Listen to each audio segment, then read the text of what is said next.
Hello, everybody. Welcome again to the Doomer Optimism podcast. Today we have Richard Flynn. Nice to have you, Richard. You've sent me, we talked before, and you sent me some of your writing and told me a little bit about what you're doing. I've found it all very interesting and very much in line with really, I guess, my main interest, which is creating networked bioregional economies that can survive the present and the future, and are more regenerative, sustainable, and more enlivening for people. So, and you have a lot of experience, I think, that directly pertains to my core interests. So welcome. Nice to have you, Richard. Hey, thanks for having me. I really enjoy your show, and I definitely enjoy following your tweets on Twitter. So thank you. Thank you. Yeah, well, why don't you start by giving a little bit of background and maybe leading up to Sarvodaya and your experience in Sarvodaya and how that has influenced all of your work. Excellent. Yeah, thanks for the opportunity. Really enjoyed being here. Well, Sarvodaya has been a mass movement for 60 years. 1959 it started. I heard about it in 1991. It was at a time, after the early 80s, I was involved in what I guess was called the nuclear freeze movement. And there was a lot of political turmoil then, polarization. So I was involved and got involved in community as I was working on my master's in biology.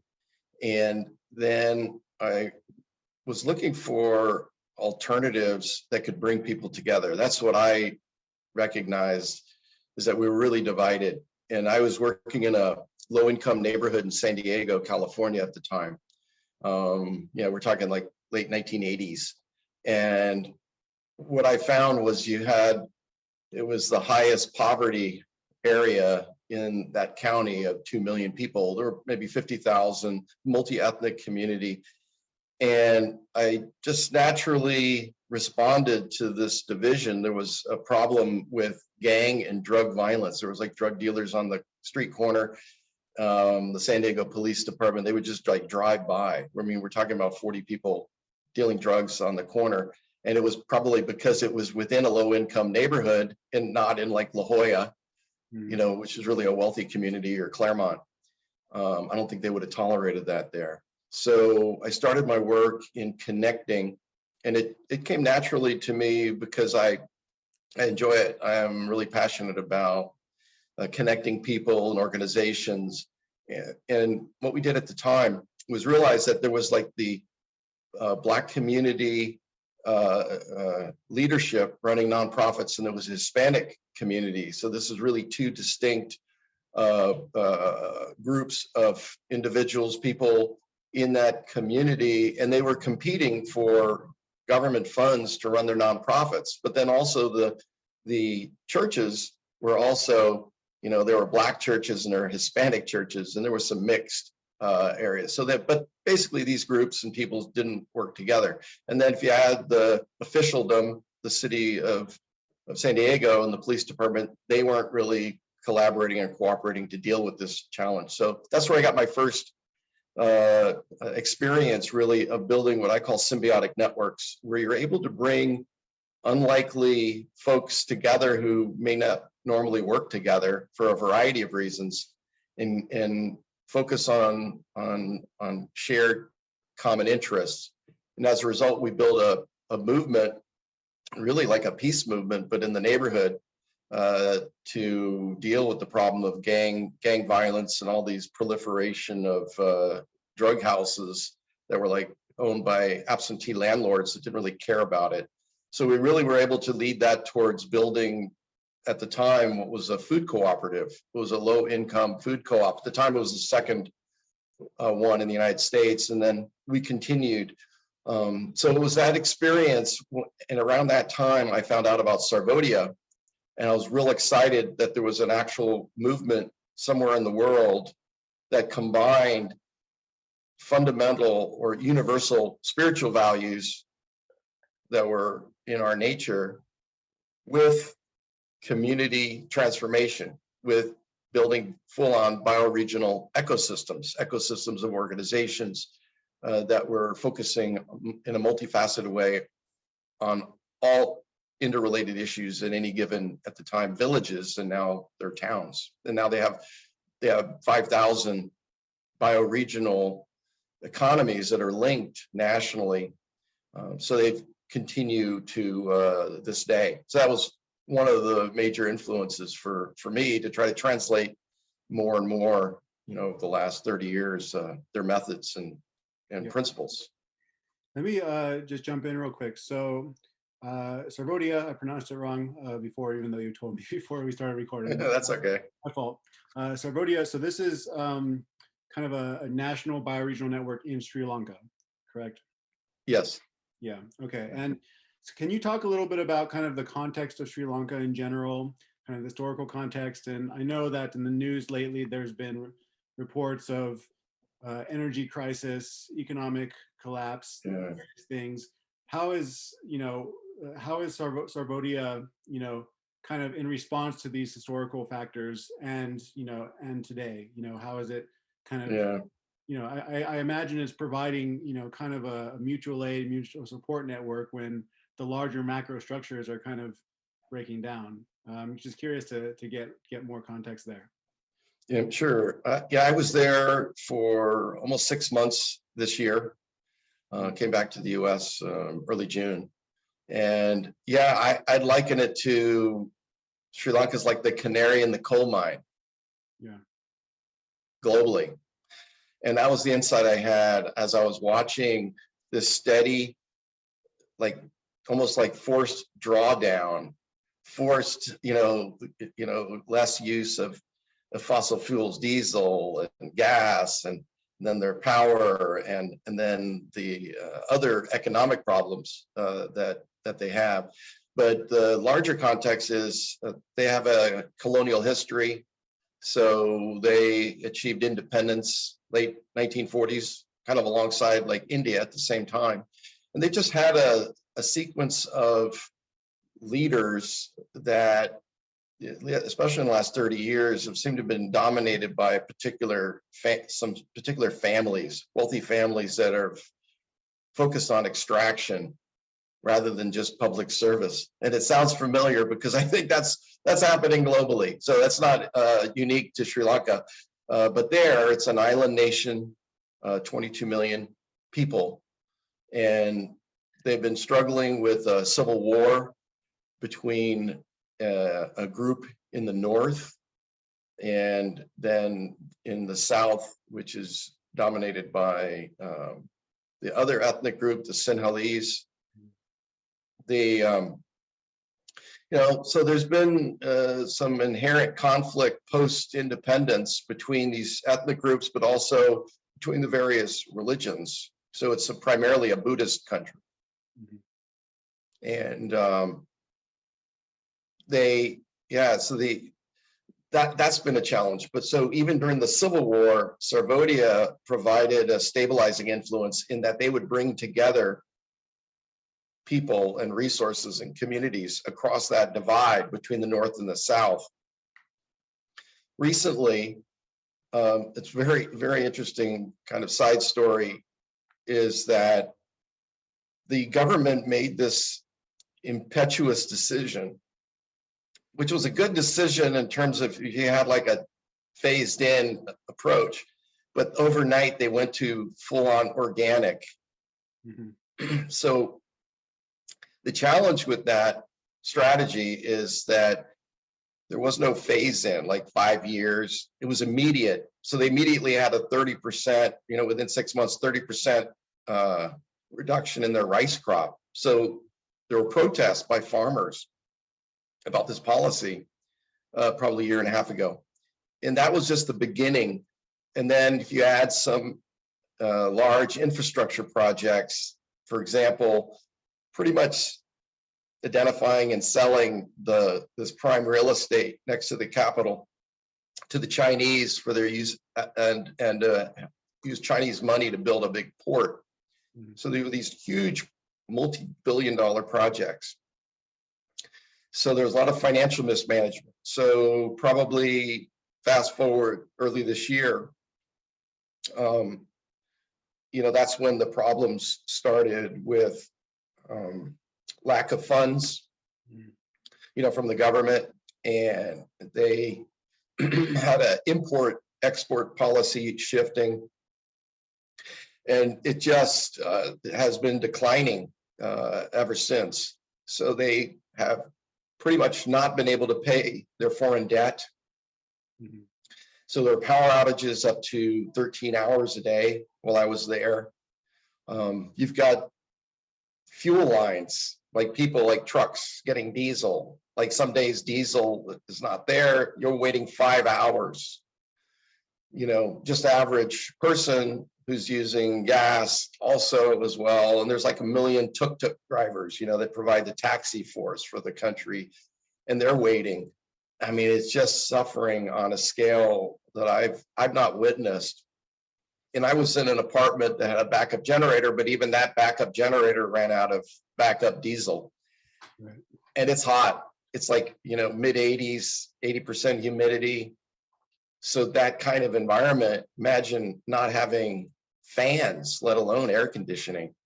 It's really hard on the people. So the protest movement developed amongst the youth, which was really amazing. And I got to view it, participate in it, and learn from some of the organizers. And the last thing I'd like to say is I noticed a really evolved approach that they use to organize mass demonstrations against the government and the government mismanagement of this energy and food and inflation crisis. Never seen it before, and I've seen and followed like Arab Spring, and I've been involved in peace movements before.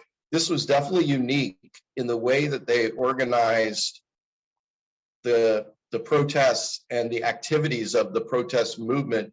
It did not involve domination by the political parties or traditional labor unions or left-wing groups that would typically kind of jump in. And I remember strategizing with 100 leaders and people arguing about, hey, what are we going to be? What's our stand? What are we doing? They didn't do that. It just was spontaneous. These 20 and 30-year-olds that were just right on social media, and I think somehow it's in their network consciousness that they've been using social media so long now. And it was pretty refreshing. And they had 20,000 people out, and they made some headways. There's some challenges, though.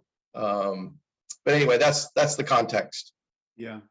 And let's talk a little bit more about Sarvodaya in terms of just what is it? What is a bioregional network? And I'm really curious, framing this question, in the context of I personally think that we need to be building kind of bioregional economies all over the world and networking these economies. And I think you agree, we have a kind of a similar vision there to basically prepare to, live with probably less energy throughput, more circular material flows, regenerative agriculture, and how, thinking bioregionally and thinking through these kind of networked economies, what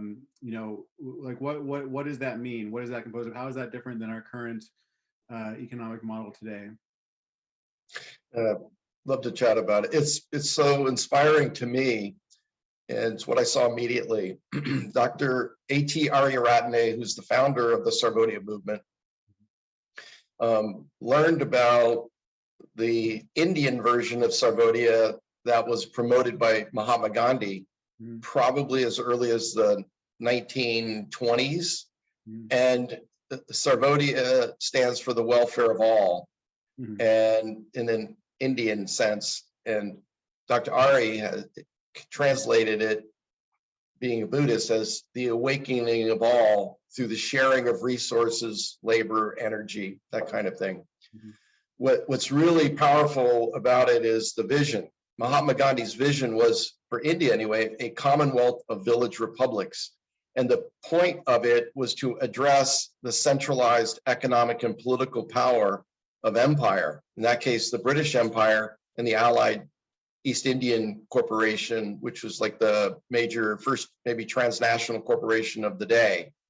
We're talking going back to the 19th century. So Mahatma Gandhi's strategy of building a commonwealth of village republics was, in a sense, building and reestablishing village industry, bioregionalism, even though they didn't have that name back then. So that vision of Sarvodaya of building a commonwealth, Dr. Ari took it and deployed it and implemented it in Sri Lanka with a Buddhist context. But Sarvodaya has a global vision they call Vishvodaya, and Vishvodaya is world awakening. And it involves an extension of what they've been doing on the ground in Sri Lanka for 60 years. Nice. Yeah. Interesting. You mentioned that that you see, so this kind of like global awakening, like you are pretty, from what I've gathered, you're pretty optimistic that that's where the world is heading, or it needs to head, if humans are gonna, continue living on this planet, that there needs to be some kind of global transition towards these networked bioregional economies. Do you want to talk about that idea, that vision, and how your idea of symbiotic networks fits in? Excellent. So I'd say I'm in alignment about the Doomer Optimist piece. I really think that's what's happening. The Doomer part may not be full-on collapse. I look at it as the development of a worldwide authoritarian regime with a new military force, some type of restructuring of the UN as a way of dealing with the collapses that are happening. So I believe it's neck and neck between the creation of even more centralization of the financial, corporate, political interests on the planet with the UN and all other multinational players, forming some type of new system that will be even more intrusive in terms of surveillance, in terms of trying to get us to act a certain way, to feel a certain way, to think a certain way, and to be happy about it. Yeah. That's the Doomer part rather than the collapse part. On the flip side is the already existing millions of people and organizations and companies working at the grassroots already, probably for decades, that are on the ground, that have experience dealing with real communities, the economic, the social, the political, the cultural, all those pieces. They're already in place in a sense, and especially in the last 5 to 10 years, there's been this heightening awareness, especially around climate change and the impact. So it's accelerated activism and community development. And now that process has gone to the neighborhood level even. So like sub-bioregion into neighborhoods where I'm seeing a greater and greater amount of neighborhoods that are themselves being activated.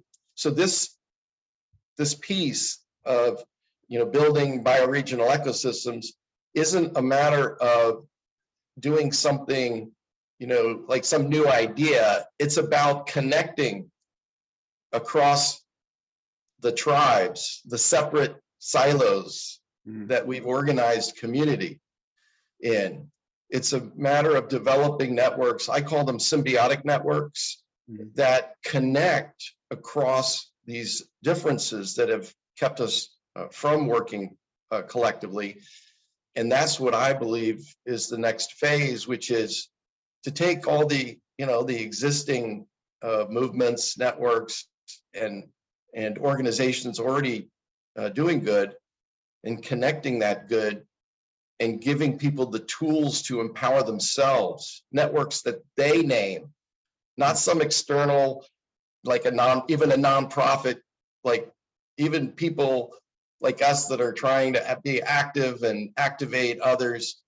When we try to impose our ideas, even if they're good ones, it's really restrictive and it restricts freedom.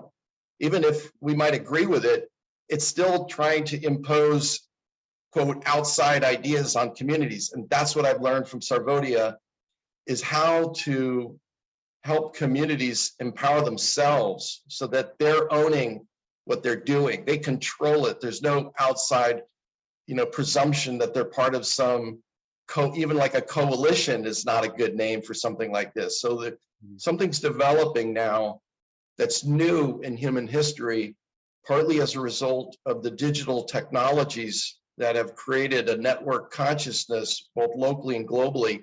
It allows for the possibility of the interface between digital social networks and on the ground physical community networks that can come together to create an aggregation of both financial and political power in each local bioregion.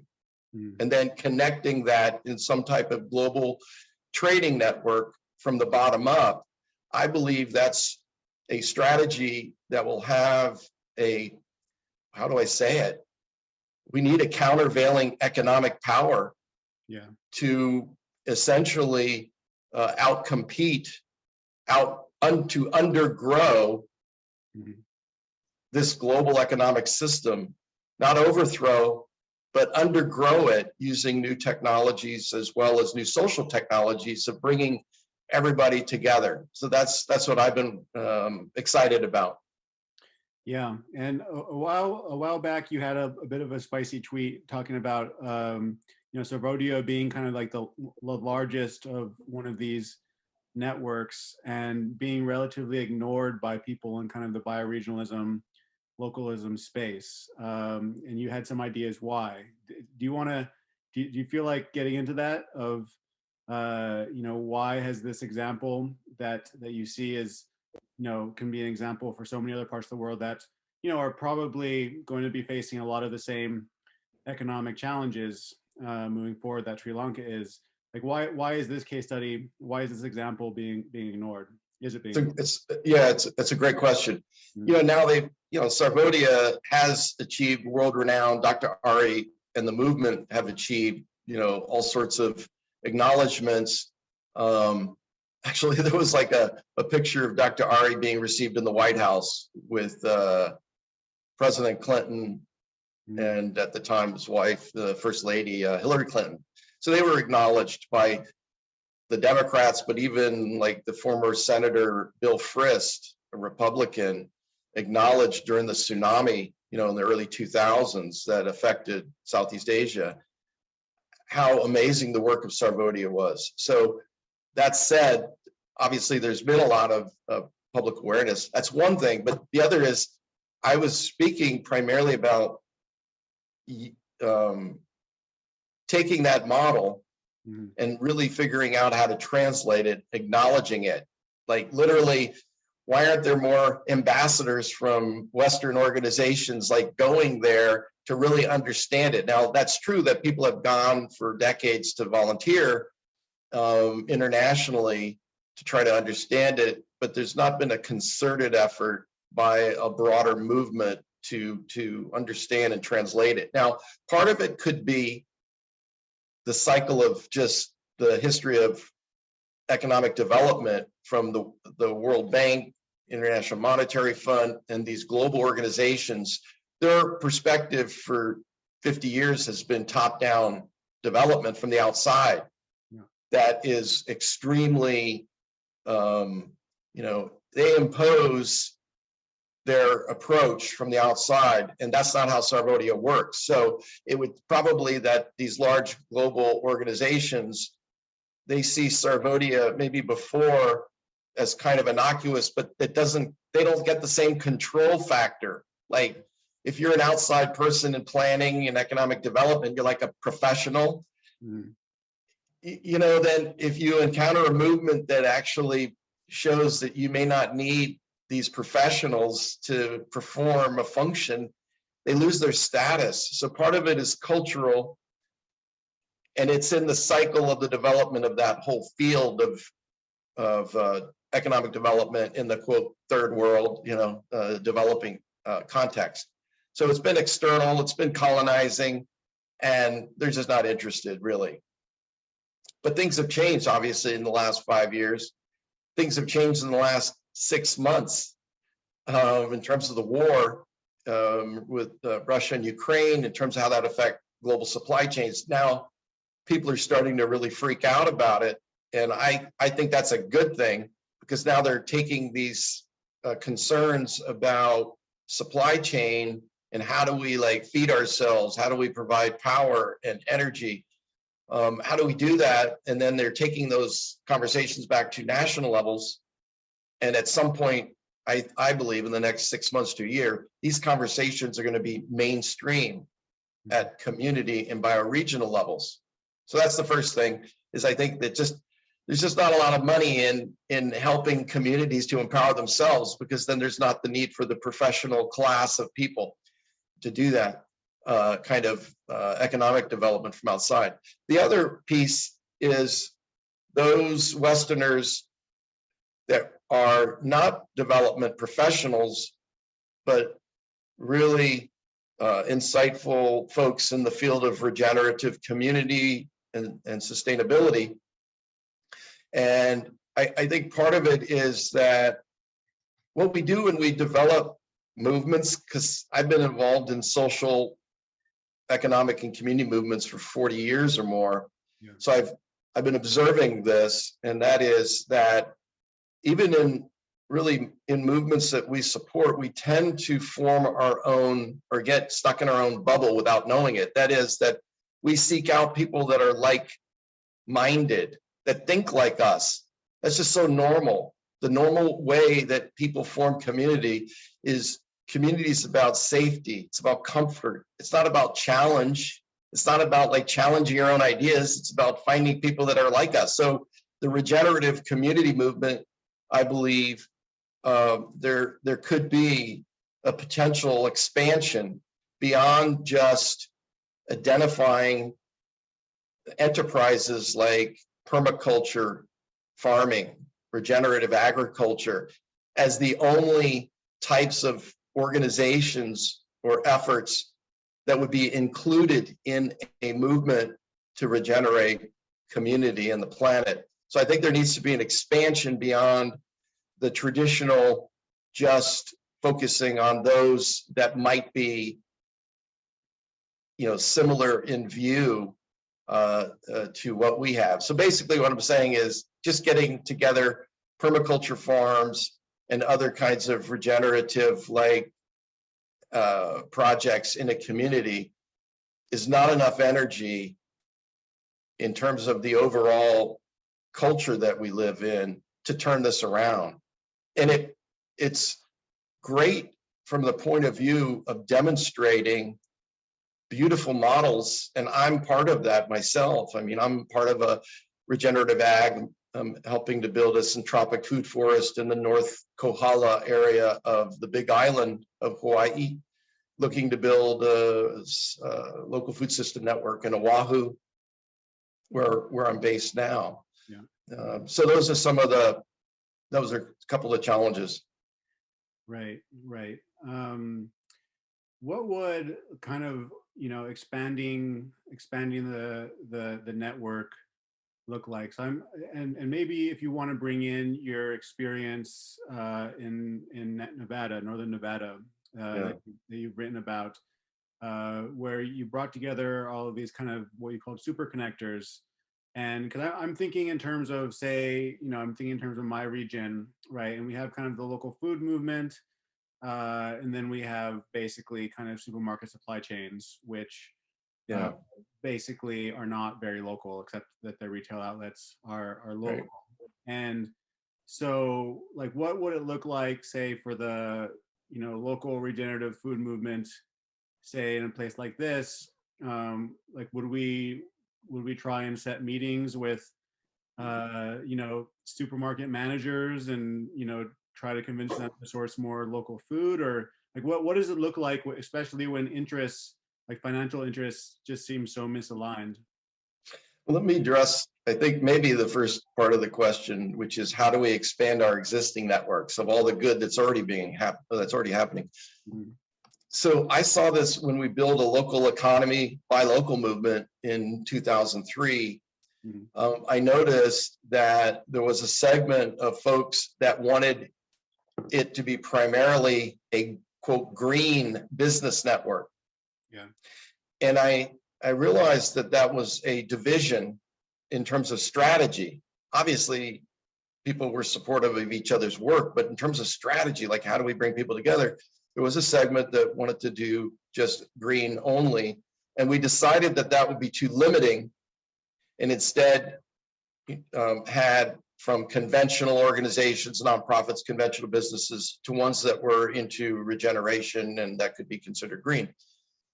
And we repeated that when we built a local food system network in 2005. We had a lot of folks that said, hey, this should just be for, or at the time, organic farmers, you know, people into permaculture, and we shouldn't allow conventional farmers to participate.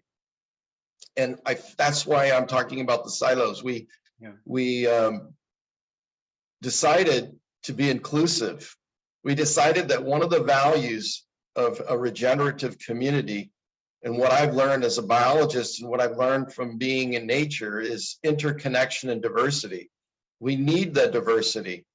So the way you manifest it in a community is building a bioregional ecosystem that includes organizations from conventional to regenerative, without imposing a view on anybody that they should be any particular way, and yet having the value of the regenerative producers and people involved in that movement being able to share with the other members of a network like conventional farmers.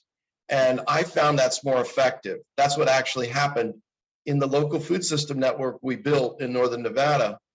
The first super connector was a historic a farmer who had been in the area for 120 years. He wasn't even selling locally. He was literally selling one crop wholesale out of the region. So when I brought the idea of forming a local food system network, first of all, he thought he already was doing it, because that's the common reaction. People think that their network is the thing. So we talked about it a little bit. He wasn't selling to farmers markets. He wasn't doing any CSAs. He wasn't having any farm to table programs and all these kinds of connections that he could have had. So he decided to get involved. And yes, it could have been at the time interest in just expanding his business, but that's okay.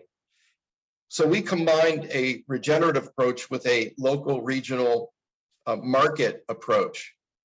And we found that that's very healthy balance, especially if you define local as businesses and organizations that are within 50 miles of a particular municipal center or a county area.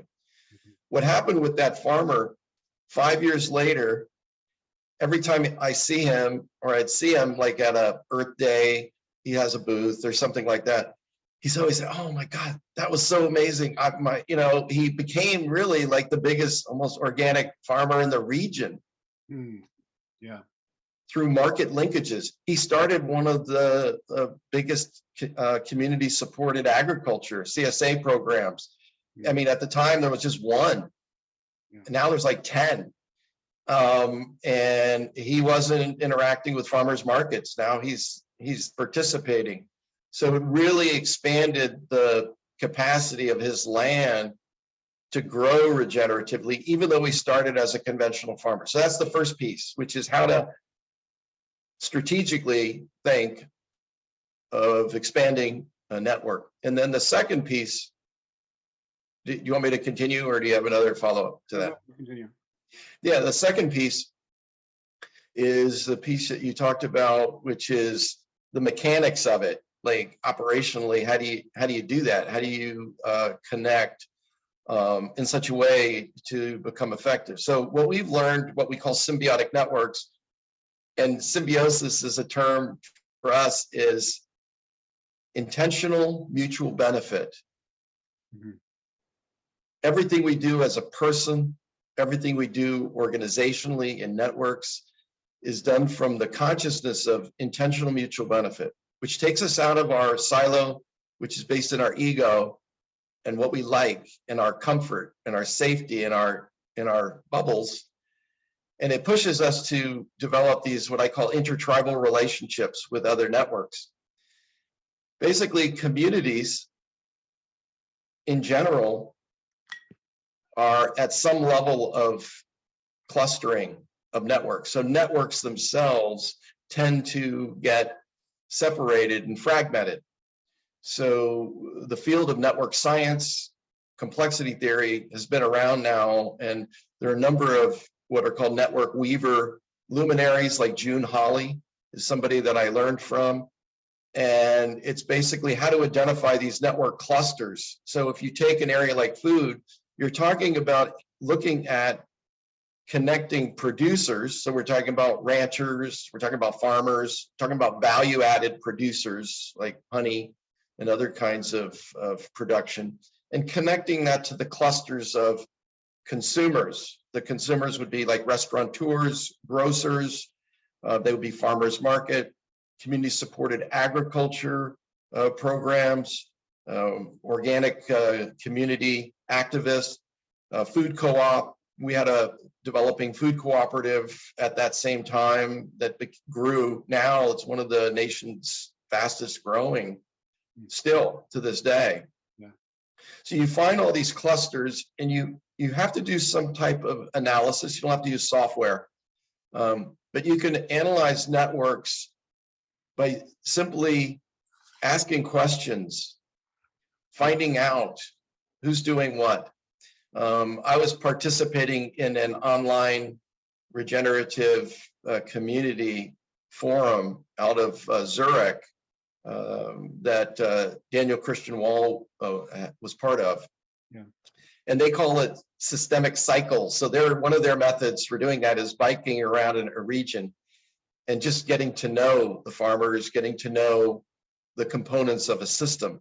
So what we've done with Symbiotic Networks is we've just systematized the process in a step-by-step manner. So you could identify first these separate clusters strategically, plus you want to make sure that those cluster leaders themselves are capable of operating in a mutual benefit environment, like that they're there for the right reasons. And that's possible, but you have to be selective. And that's part of developing what we call, and what's generally considered an local food system network, which has a specific functional purpose that's been defined. And it has to do with connecting all the players in a food system, both regeneratively, but as a market. You're literally building a marketplace. So it's going to involve everybody in that sense. And that's how it works its magic. It releases frozen assets that have been there in the previous silo-based system. They're just sitting there. There's not the information, communication, and network. So you're opening up this amazing access to new resources. And then you have the collective intelligence of the people that are the organizers of something like this. Then there's the emergence of a new networked system. And that's what I've been doing. Yeah, and you want to talk a little bit more about, in your book chapter, you talked about how you decided that it wouldn't be, say, a nonprofit, for example. It wouldn't be a particular project like people had suggested, hey, let's build a community garden, right? It was something sounds a little bit more meta, like, no, actually, building the network itself is not deciding what arises out of it. It's making the connections, forming the relationships, around shared values and virtues, and then kind of the magic happens on its own. There's this emergence phenomenon. Do you want to talk a little bit more about that? Yeah, it's a big topic, but yeah, I'd love to start. So one thing I noticed in my organizing over the decades is how we love projects, human beings. We just love focusing on this minutia, and then we attract capital, we attract volunteers, partners, and we get a lot of joy from it. But think about it from a deeper perspective. Like, if you want to deal with the underlying challenge of global climate change, or if you want to deal with the challenge of poverty, if you want to deal with food insecurity, if you want to deal with hunger and homelessness and those kinds of issues, you have to be more systematic. For example, like in Reno, I think there's like 20 organizations that are focusing on homelessness. And yet the way they're approaching it, even though they have some collaboration, there's just no way they can solve the problem of homelessness. So why would you want to be the person that creates the 21st organization trying to solve homelessness in just because you feel like you're passionate about it? So I get it. Everybody has a right to do, and they should be able to do whatever they want, like help. And that's a beautiful thing. But if it's not connected to a deeper, like you said, a meta issue, if it's not systemic and it's not doing transformation, then it's just dealing with the externalities of the existing materialist system, which keeps reproducing these problems. So that's one thing. So I did notice that. You're right. When prior to starting the local food system network, the general flavor is people want projects. So people were talked about, hey, let's build this community garden, or another person, they had their pet project, and I didn't know it at the time because I was just following my intuition, following my guide, following my background, my understanding, my experience. I was experimenting, and we went with building this meta network context in food. So it was a meta network. So developing food system consciousness, which is radically different than building a project. Because when you build a project like a community garden, and I've done that, and I built a food co-op, I built all these projects, there's a lot of bandwidth that goes to that. It's a formal structure. So it may need funding, may need a formal organization, legal, financial structure, takes time, bandwidth. So the more time you're doing that, the more you're focusing on a project, which itself becomes a silo. And it's a beautiful silo, but it's a silo in the context of system change. Mm-hmm. Instead of doing that, we were looking, like you said, at the context, and the context is building a network that was a multinodal distributed network. It kind of would look like blockchain as a distributed network, where there's no higher, there's no lower, because we want and believe that people can make decisions together. So there's shared leadership. There's no need to do a formal nonprofit or for-profit structure. There's no need for management because, according to some recent studies, people can self-organize and manage up to 50, literally 50 people around a table, mm-hmm.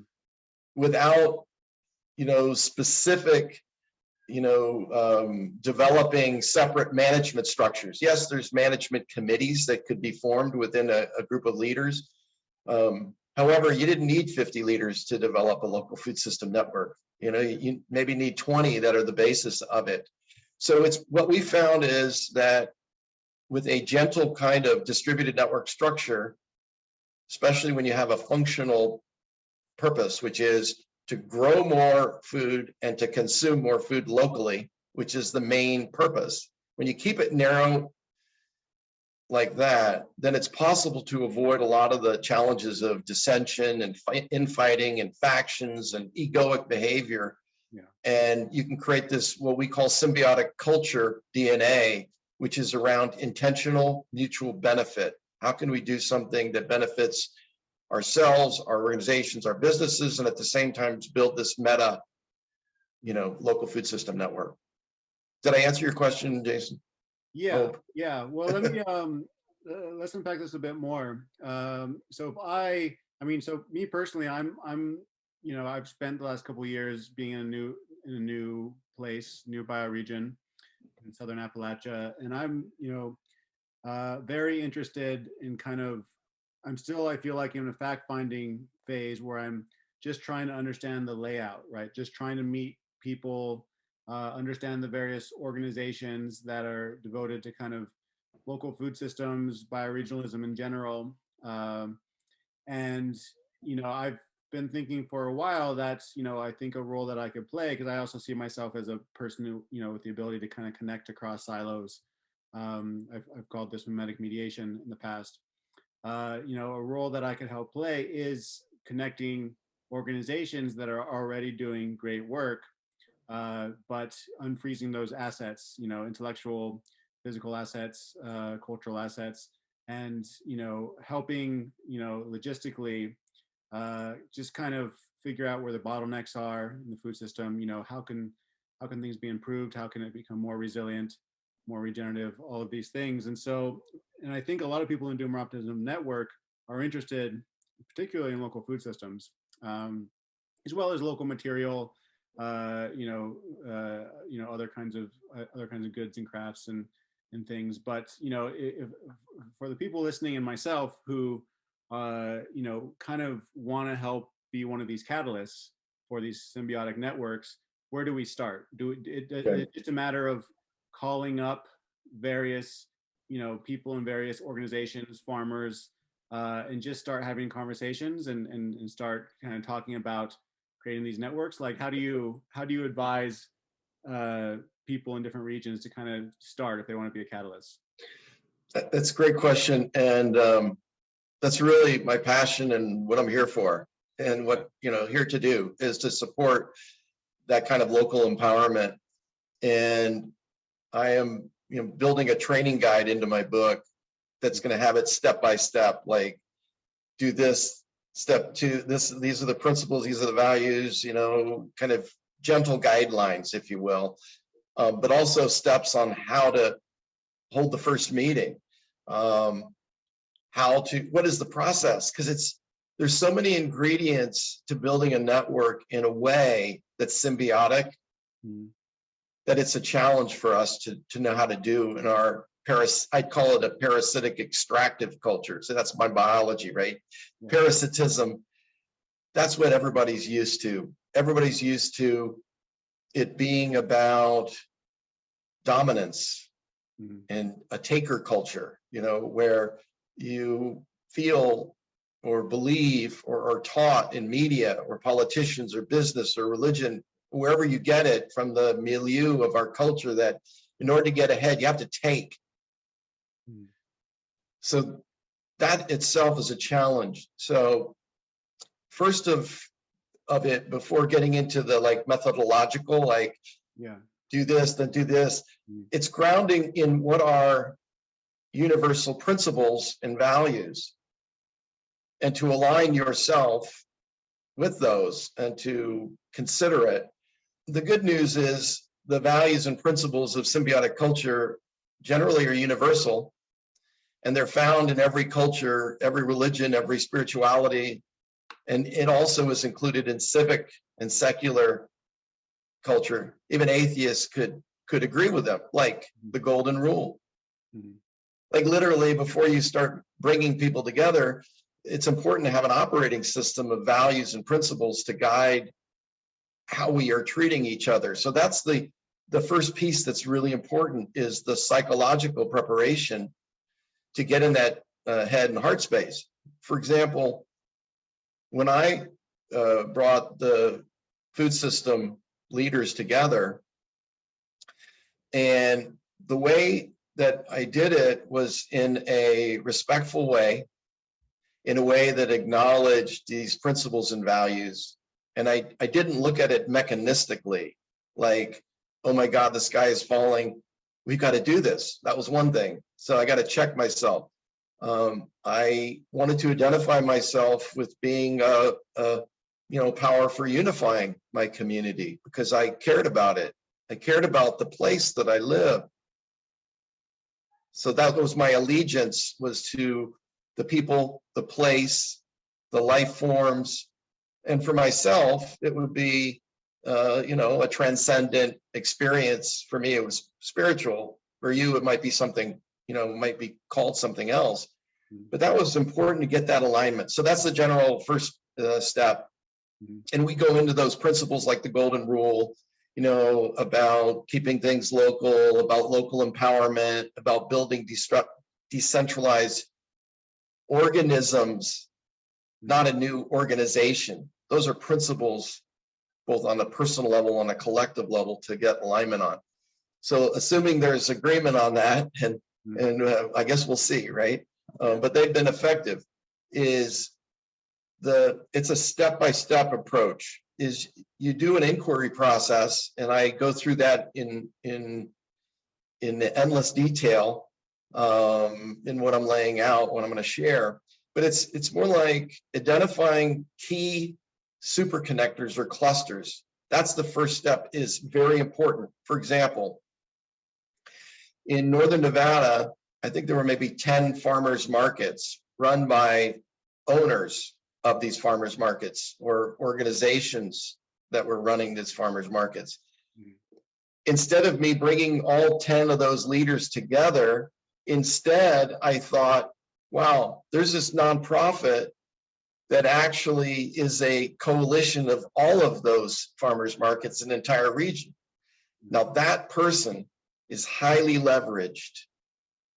So instead of bringing 10 farmers market leaders in that sector of the food system together, I could focus on one individual. Then my next question for that individual, that's a super connector. Do they have the capability of practicing intentional mutual benefit? Like, are they able to operate in a distributed networked organization in a community, or are they just looking at it as a stepping stone to get power? People like that need to exclude themselves. So we have to be conscious of that. There are these operators out there with agendas. When you're in a community context, we're in a culture that's not healthy. It's there's a lot of toxicity in business, and I'm a businessman, so I can speak to that. I've also run nonprofits, so I can, I've seen both sides, but it's there. So you got to be really careful and selective. So it's a combination of identifying a super connector and, in a sense, finding out what their values are. Are they in alignment with symbiotic culture? And it has nothing to do with, do you agree with climate change being a problem or not? Or are you pro-life, or are you pro-choice? Are you for the death penalty, against the death penalty? Are you, all these distinctions, those are irrelevant. What's relevant is you're looking for human beings that have essential quality and character that you can count on and trust as you enlist them. So you then, once you've identified a number of them, and I'm not going to get into it in detail, but there's ways of identifying who these cluster leaders are without having to use network software. There are ways of doing it, and I could share that another time. But once you've identified these cluster leaders, you'd start meeting with them individually. That's how you find out who they are and whether they're in alignment. So this is another success secret that I've learned, is you don't immediately call a meeting of 10 to 20 people. Think about what happens. First of all, if you're not clear what you're doing, what the purpose is, people start arguing. It's just human nature. It's just the way it is. So the way to deal with that is you need to be able to weed out the people that are complainers and the negative ones that are just going to show up. They're like lurkers or trolls, but it happens in the face-to-face world. So once you have these individual meetings, then you identify these super connectors, and you want to find representatives from all parts of a food system.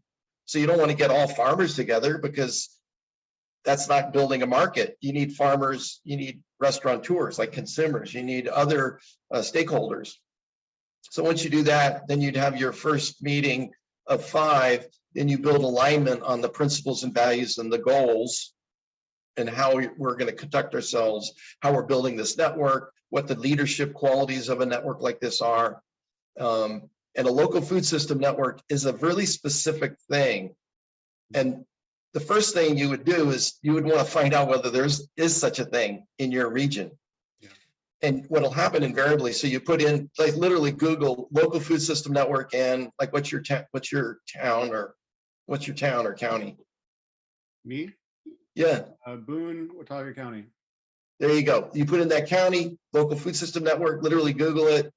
And what'll come up is, it'll give you pieces. Sometimes you'll see people might have like a food hub. So food hub is not a food system. Yeah. So food hubs, we helped to build a food hub in Northern Nevada, where farmers collectively aggregate their produce into one place, and then food co-op, restaurateurs, and others who are able to tap into it. So you first would want to identify whether there's something like it or not. And that's something I can help, folks like yourself to do. And I'm happy to help you because I really enjoy it. So I'm happy to, offline, go through the process. Yeah. Okay. Yeah. We'll talk. We'll talk. Yeah. Okay. Just out of curiosity, so these kind of clusters or super connectors, you mentioned like, not all the leaders of each individual farmers market, but kind of like the leader of the farmers market association. I'd imagine like another one might be kind of like restaurants that source locally. Another one might be some kind of like food pantry or food, like kind of hunger association. Another one might be a food hub or something else. Like what have you found to be like, who are these kind of super connectors, if you were to like say like 5 or 10, like you want to represent different parts of the food system, like key ones have you found? The good news is for every, and if we can consider this quote the local part of the food industry or the food market, every industry has the same kind of categories. In terms of, I was on the phone, before I answer your question, I was on the phone with a gentleman, and he's in a town, he's in the music industry. So he wants to do a symbiotic network in the music industry, which is really narrow. So he already had 5 main hubs, which is part of the food or the music industry. And then like 50 sub heads within those 5. So for example, one of the 50 examples of activity in that music industry was people who have music studios. So you want to connect music studios with people who are wanting to are aspiring artists and connect them. That's an example. So what we're describing is a way of organizing any particular need in the community. We've identified 12. Food is one. So in the food system, yes, it would be on the producer side, ranchers, farmers, value-added producers. On the consumer side, restaurant associations, farmers market associations, food co-ops are real aggregates. And so then you'd also probably want to find if there's any regenerative community network that has been operating in isolation from the broader food system. So you'd want to identify those folks because you want diversity of perspectives in there. The other thing we found is, yes, food security is another cluster. So at our first inaugural meeting of the local food system network, we had more than 80 leaders. The leader of the food bank in Northern Nevada stood up and she said something I hear a lot, which is, I've been wanting to do this for 10 years. I just didn't have the bandwidth. What we're describing is a new function. It's a new meta function to deal with the meta crises, but you can't deal with the meta crises globally. You got to deal with the global meta crises locally, but multiplied across every community, hundreds of thousands of them happening fractally at the same time. Okay, so then, so I'm going to go back to another example. So food security, hunger. There's another element which would be institutional buying by large organizations. At our inaugural meeting, we had the head buyer for the local school district at the time feeding 64,000 children every day. They were looking for opportunities to buy locally and directly. That's really powerful. That is a cluster because I would call that institutional food buying cluster. And you'd be surprised. You don't have to force, this isn't like a political thing where you take an adversarial relationship with some of these more traditional food industry folks. They're very happy to be supportive and involved if given the chance. So we never had to make this political, like we were forcing this kind of behavior change. Never happened. And yet we created political change because of the consciousness around local food. What started in our region as a in 2005 at a time when the business and the political powers basically thought small farming was dead, unimportant. Let's just pave over potential farmland and build a parking lot, or build a, I don't know, some song like that, or build like a, condos or retail, whatever. They get the property tax increment. That was the mentality. Within 6 months to a year of building a movement like this, you could affect the consciousness to the point where at some point they don't feel like that anymore. The politicians, the business community, they just see, where the energy's going, and they say, we love farmers markets. We love the small farmer. So that's the peril, but that's the beauty of being human, is that we're malleable. Yeah. Nice. Okay. So you're writing a book, and you've also mentioned the Symbiotic Culture Lab is being unveiled in this fall. Do you want to talk about that and kind of how people can get in touch with you if they're interested in consulting and interested in connecting with you on social media, etc.? Thank you for letting me share that. I've pretty much been in the trenches, literally doing work in different communities. So this is my first book, and I'm realizing that there are thousands of other great ideas out there, and so that's why I appreciate being able to make this public. And I'm realizing I'm going to need to do a lot more of that to distinguish what this is about, because it's challenging to understand the distinction between traditional community development and organizing, comparing that to symbiotic community development and organizing. So that's why we call it Symbiotic Culture Lab. Lab as in we're all part of taking certain ideas that we found work and that are universal and that humans have been doing for thousands of years, and reframing them into a new program of building community movements. And in doing that, it's a culture change. So what drives economics and politics is culture. We're steeped in what I would call an extractive culture that promotes dominance in all walks of life. That's what we're used to. So it's really hard for people in organizing anything because we don't trust each other. We think everybody's carrying more narrow agenda, and we're just waiting for the shoe to drop, whether it's on the phone, we're having dinner and somebody's calling us, or there's some religious person telling you need to have their religion coming to your door, usually around dinner time, or when you're busy and occupied. So we're used to that. Symbiotic culture is really the best of humanity, and that's important. So these principles and values, so these values are like, just give you some examples. So love is a primary value. Love is a driver. It's not love as a feeling. It's not love as an emotion. This is love as actually analogous to gravity.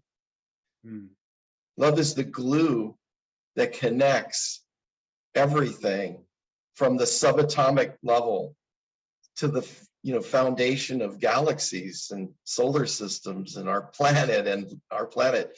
We're blessed with life, and then human life, which has the capacity to reflect and to be and have agency, and to become aware that there are these principles and that we could apply love in a unifying way. We can consciously see that love is a principle that seeks to connect. It's just part of archetypally the architecture of reality. Now, that's my view personally. You don't have to believe that in order to apply these principles. You can come from an atheist, agnostic, secular, humanist perspective and still participate because these values are universal. The difference is, if you're more secular and postmodern, modern, that basically your belief is that man invents these principles and values, like the golden rule, as a kind of a social cohesion mechanism. Hey, that's fine if you want to believe that. I don't. I believe these are intrinsic principles. So getting these values is a alignment of this intention is important. Values, culture, you need to have that kind of DNA to sustain a network.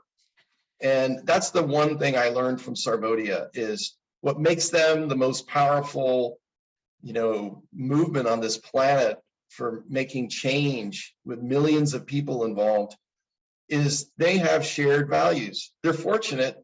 They had Asian culture for thousands of years, so it's homogenous. They also had Buddhist shared values, so they're fortunate as well. And for them, they nutshelled it. They just really took the best of Buddhism and these basic values of compassion, loving kindness, joy in the joy of others, and equanimity. Like, who could disagree with any of that? I mean, you don't have to be even a Buddhist. So that's where I learned. I go, wow, that's really amazing. They literally are building bioregional ecosystems by focusing on being compassionate, sharing loving kindness as you're growing more food, building irrigation canals, building businesses, building schools.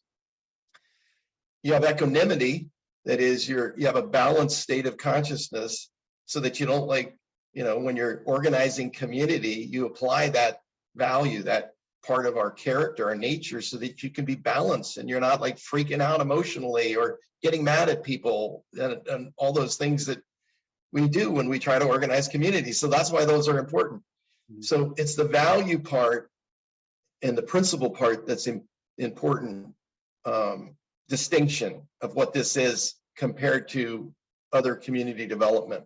And it was such a challenge for me to figure that out in the West, because we're pluralistic and we just got this postmodern era where there's no sense that there is any truth. There's no sense that anything means anything other than what we tell it to, like, oh yeah, we made this have meaning. Well, okay, if you made that there's no meaning, your meaning, you could legally say something that has meaning, like building community and values could have meaning. So this is actually part of meaning making.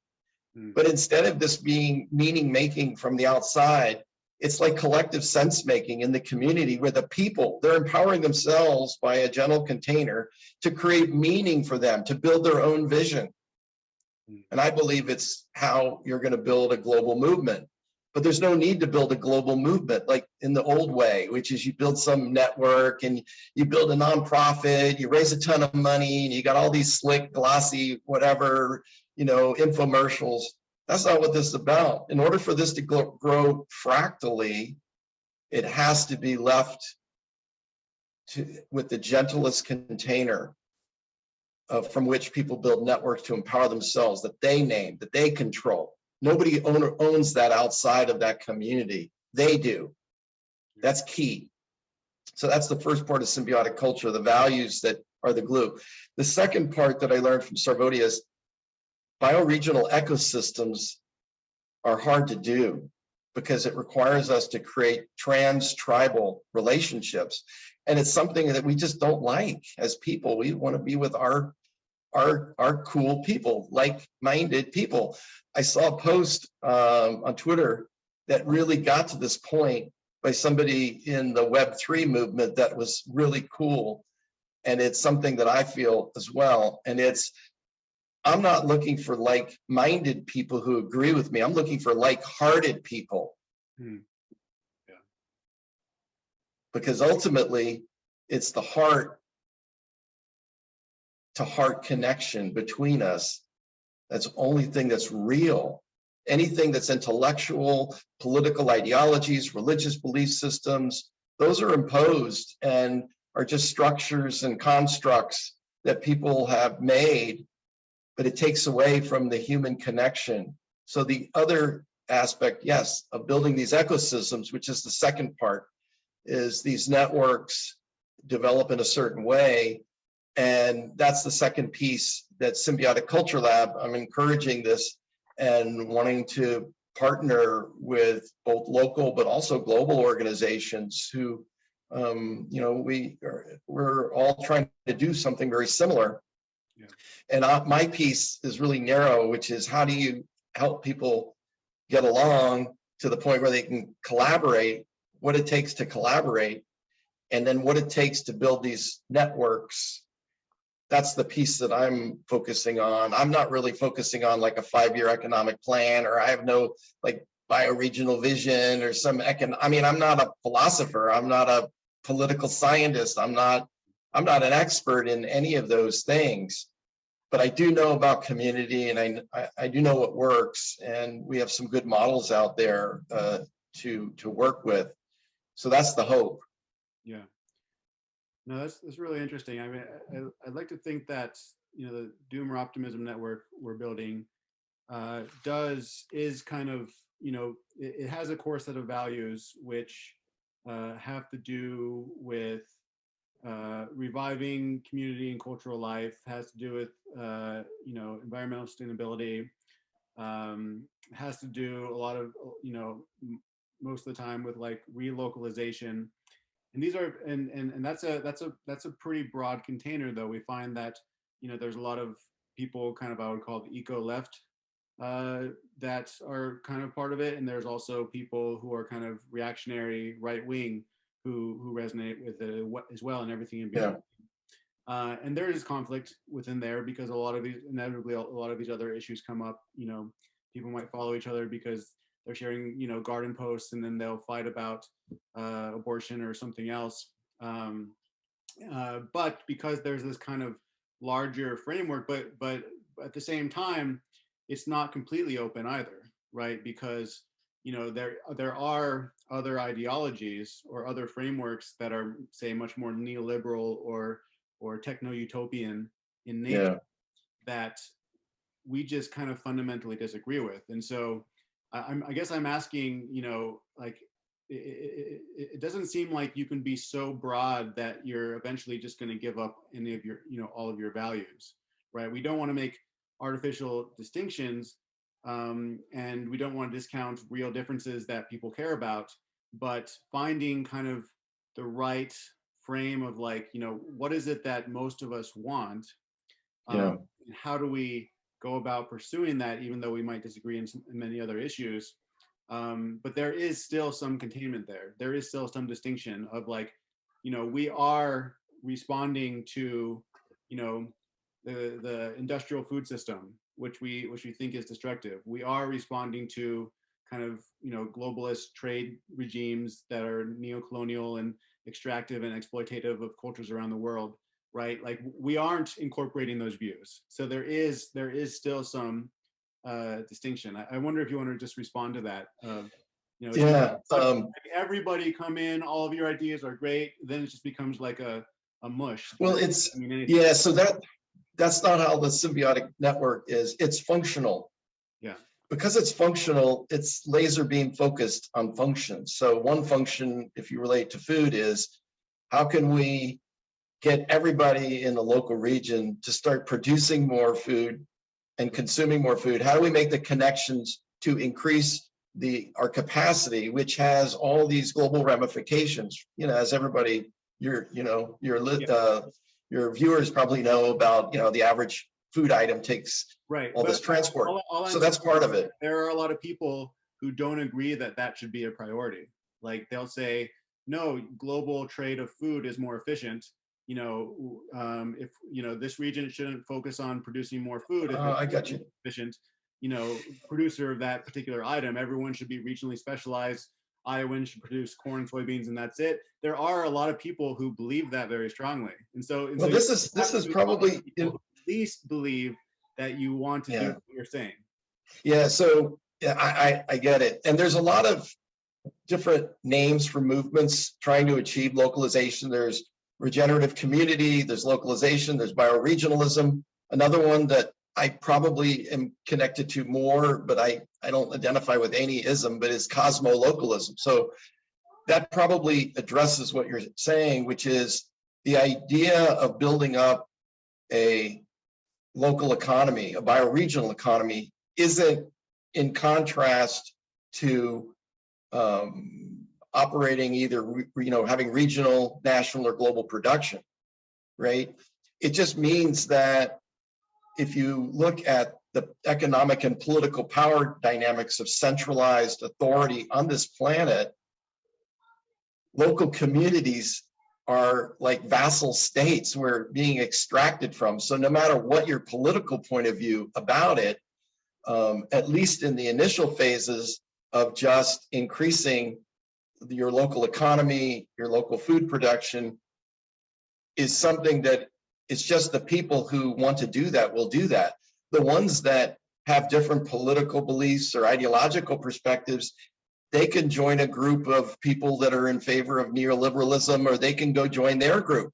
This is about an intense laser beam focused, in this case of food, growing more local food, evolving more regenerative practices, and consuming more, building a full-on marketplace where you might have 1,000 organizations working together and really having 20 to 30 people that are meeting to hold the core, to hold the space for that to happen.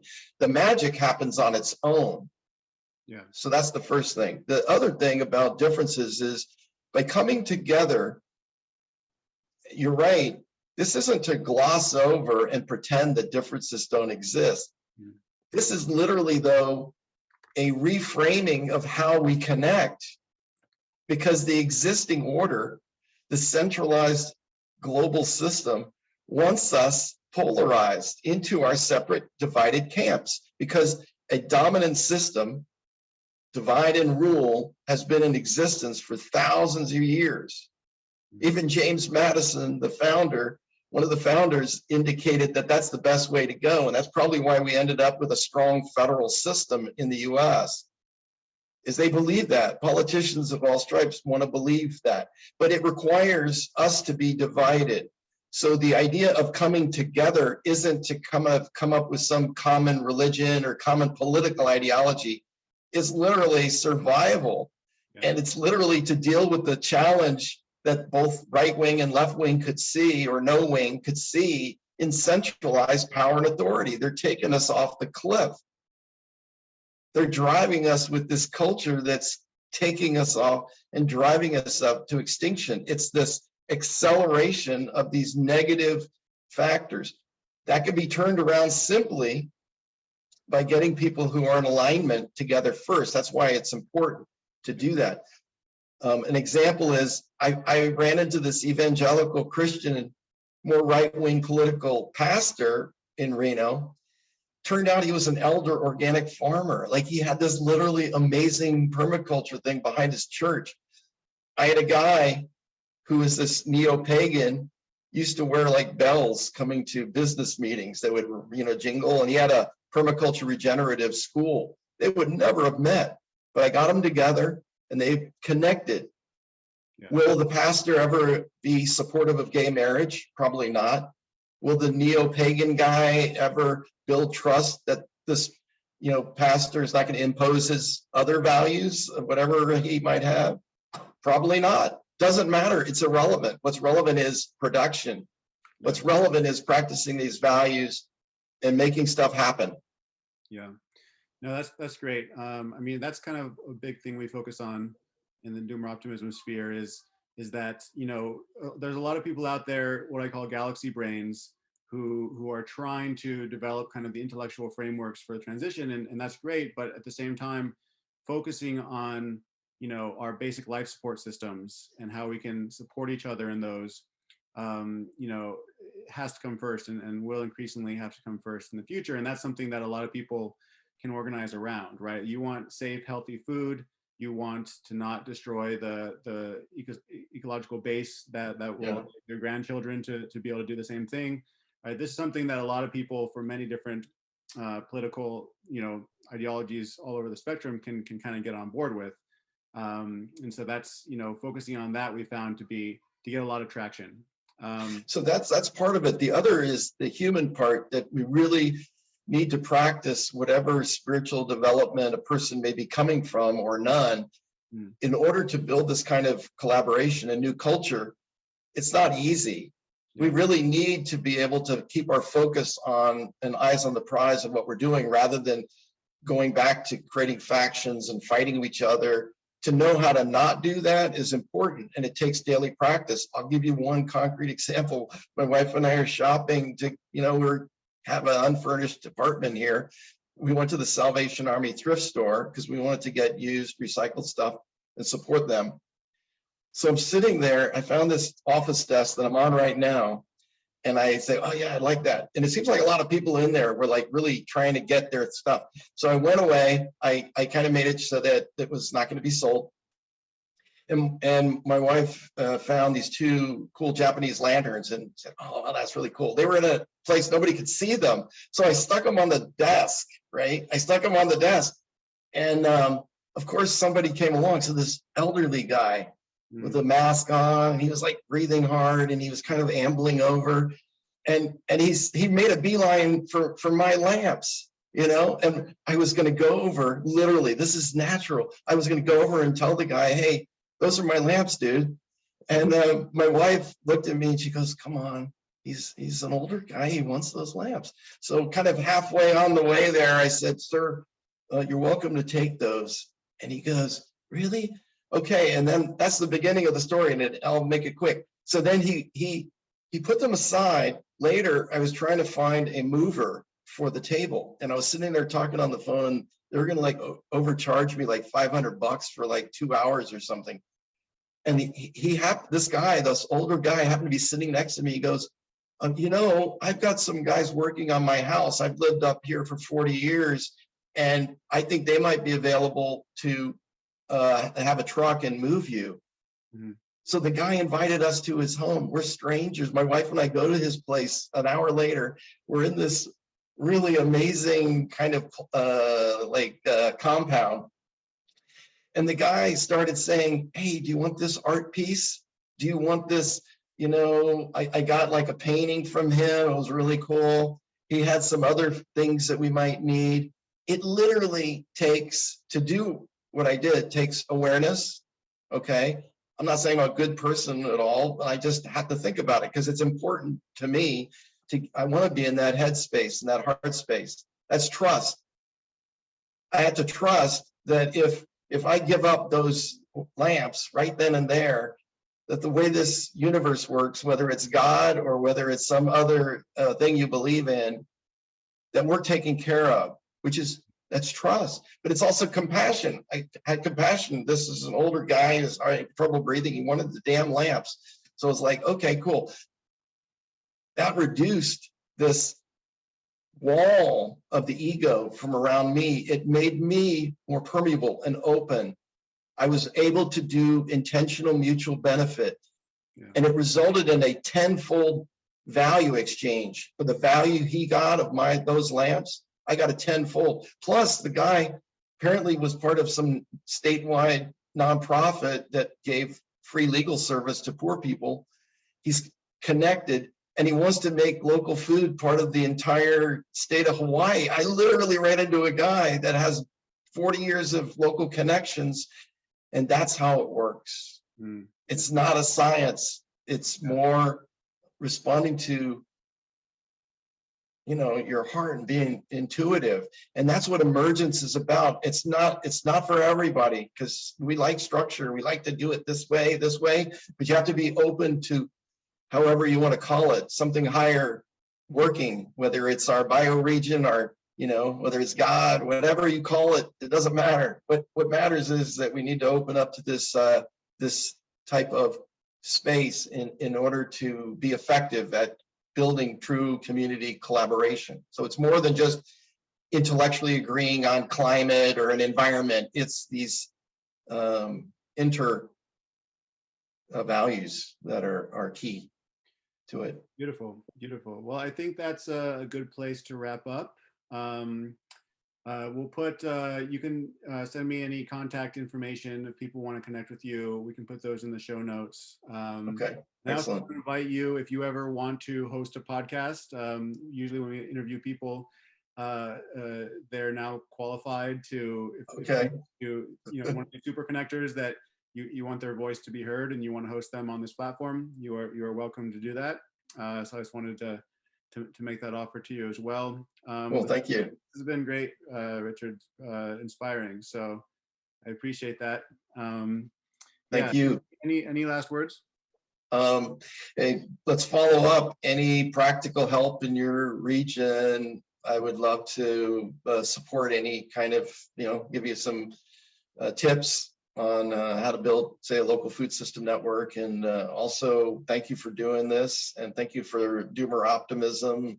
It's really important what you're doing, your work, and I enjoy, your quips sometimes on Twitter, which I find to be a fairly decent platform for making connections like we have. And anything I can do to support your effort as I'm going out, like links as I build my website and things like that, I'm really happy to spread the word and to support your work. Cool. So. Well, great. Thank you. I appreciate that. Yeah, we'll definitely be in contact. And thank you very much. Yeah. Thanks for the opportunity. Great. All right. Take care, Richard.